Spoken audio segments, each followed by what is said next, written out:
Casinos are built on risk, the spin of a wheel, the shuffle of a deck, the roll of dice. Yet when these glittering palaces dipped into Ponzi schemes, the real gamble wasn't at the tables. It was in the promise of certainty.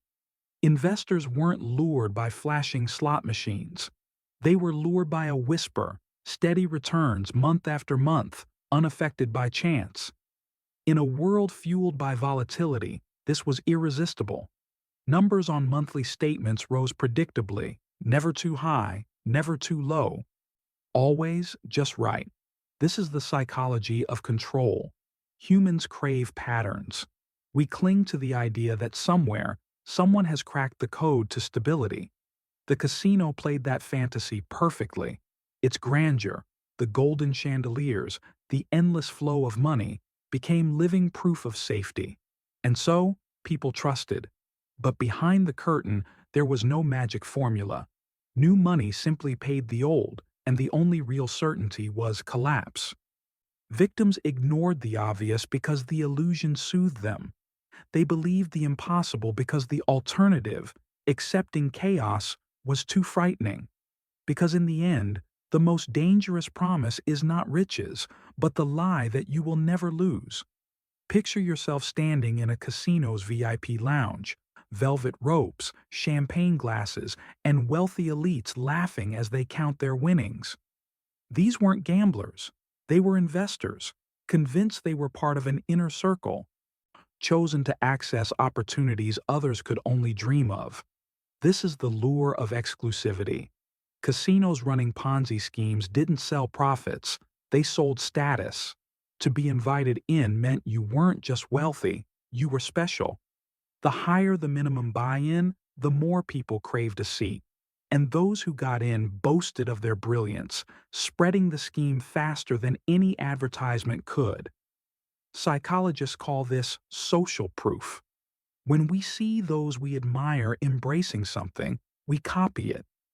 If a tycoon or community leader endorsed the investment, it seemed untouchable. No one wanted to be the skeptic who questioned what everyone else celebrated. And so, greed was disguised as prestige. Investors weren't just funding a business, they were joining a club. But the only membership benefit was front-row seats to their own financial execution. Because the most intoxicating gamble isn't money on the table, it's ego on the line. The casinos understood. You can't just tell people you're successful, you have to show them. So they put on a performance. Rolls Royces at the entrance, glittering fountains outside marble lobbies, lavish galas where investors were wined, dined, and reassured that their fortunes were multiplying. This was psychological manipulation at its finest. Wealth on display silences doubt. The human brain equates spectacle with legitimacy. If a company looks expensive, it must be successful. If the casino glitters, its balance sheets must glitter too. But it was all smoke and mirrors. The luxury wasn't funded by profits, it was fueled by the very investments victims believed were safe. The parties, the cars, the neon glow, they weren't signs of success, they were tools of deception. You might think you'd see through it. But when you're sipping champagne under crystal chandeliers, surrounded by the illusion of endless prosperity, suspicion fades. That's the power of spectacle. It blinds you until the lights go out, because the brightest stage lights cast the darkest shadows. Casinos are masters of addiction, the flashing lights, the suspenseful silence before a roulette wheel lands, the rush of dopamine when you win. It's all designed to keep you playing.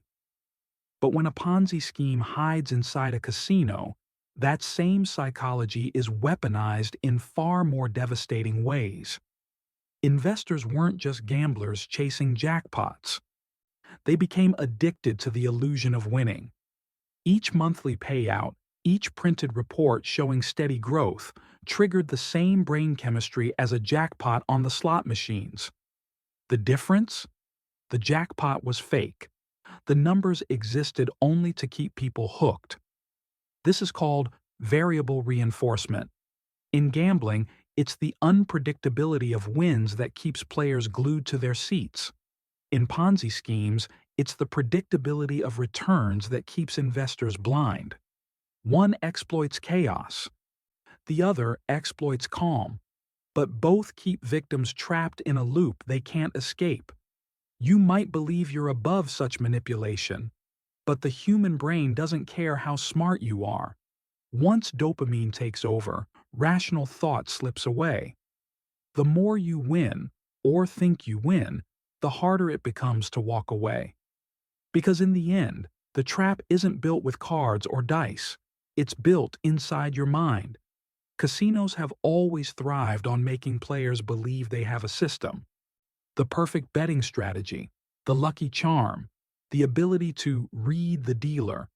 It's an illusion of control, convincing you that chance can be tamed. The Ponzi scheme inside the casino borrowed that same trick. Investors were told they could withdraw any time. Some even tested it, pulling out profits that arrived quickly, reinforcing the belief that they were in control. The reality? Those payouts were just recycled funds from new victims, a carefully staged show to keep the illusion alive. Psychologists call this the freedom trap. When you think you can leave at any time, you're less likely to leave at all. That false sense of security convinces you to invest more, to wait longer, to ignore the uneasy voice in your head. And when the doors finally lock, when withdrawals freeze and excuses pile up, it's too late. The control you thought you had was never yours, because the deadliest prison is the one where the prisoners believe they hold the keys. For years, the casino glowed with unstoppable brilliance. Then, one day, it didn't. The collapse wasn't slow, it was violent.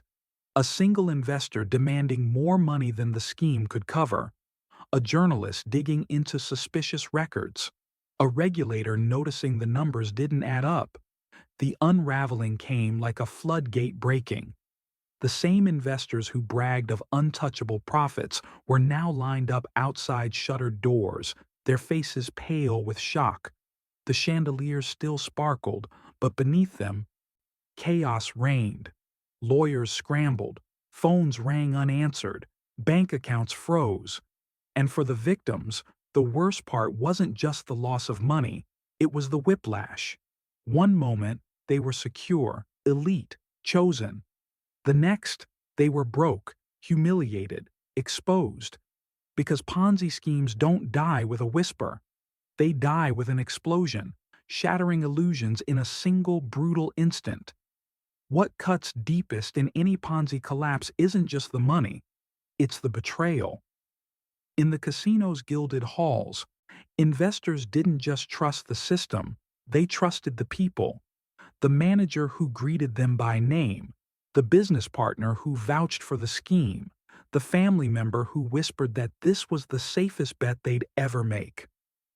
Affinity fraud thrives on these bonds. It spreads not through strangers, but through communities, friendships, and bloodlines. When the scheme unraveled, it wasn't just portfolios that crumbled, it was marriages, friendships, and legacies. The victims didn't just lose fortunes, they lost faith in the very people who once gave them comfort. Psychologists call this cognitive dissonance. It's the crushing weight of realizing that the person who once felt like a shield was, in fact, the blade. The victims weren't naive, they were human. They wanted to believe, and belief became the lock on their own prison. Because the cruelest theft isn't wealth, it's certainty in who you thought you could trust. The same casino once filled with laughter and flashing lights now lived only in evidence photos and courtroom exhibits. Investors sat in rows behind prosecutors, their once confident faces hollowed by loss. Charts, statements, and financial records were displayed on cold projectors, each line a reminder of the illusion that had consumed their lives. The mastermind sat in tailored suits, stone-faced, denying responsibility. Some blamed the markets, others claimed ignorance. But the walls of deception had already cracked. Testimony after testimony revealed the same truth. Money wasn't invested, it was recycled. Luxury wasn't profit, it was theft disguised as success. For the victims, justice was a paradox. A guilty verdict could punish the perpetrators, but no sentence could restore trust, no prison cell could rebuild vanished futures. The real punishment lived in the silence that followed, the empty bank accounts, the broken families, the lost decades. Because every Ponzi ends in the same place, not in casinos, not in boardrooms, but in courtrooms, where illusions are stripped bare, too late to save anyone. You might think that after one collapse the world would learn, that no one could ever be fooled the same way twice, but history says otherwise. From Charles Ponzi in the 1920s, to Madoff in the 2000s, to the casinos that wrap their lies in neon light, the cycle keeps repeating. Why? Because human psychology doesn't change. Greed and fear are constants. The promise of safety will always seduce, and the lure of exclusivity will always tempt. Each new generation thinks it's too smart to fall for the same trap, until it does. The greatest tragedy isn't just that these schemes happen, it's that the lessons they leave behind fade with time. Memory weakens, complacency returns. And somewhere, in another glittering building, another con artist sharpens the same old blade, dressed in new words for a new era. Because the deadliest frauds don't just steal from the present, they guarantee the past will repeat. In the end, every Ponzi scheme is a casino, but not the kind with dice or cards. It's a casino of psychology, where the game isn't chance, but trust. The house always wins because the game is rigged before you even sit down. The victims weren't fools. They were dreamers, survivors, people who wanted stability in a world of chaos. They believed not because they were blind, but because belief was easier than doubt. And in that fragile space, scammers thrived.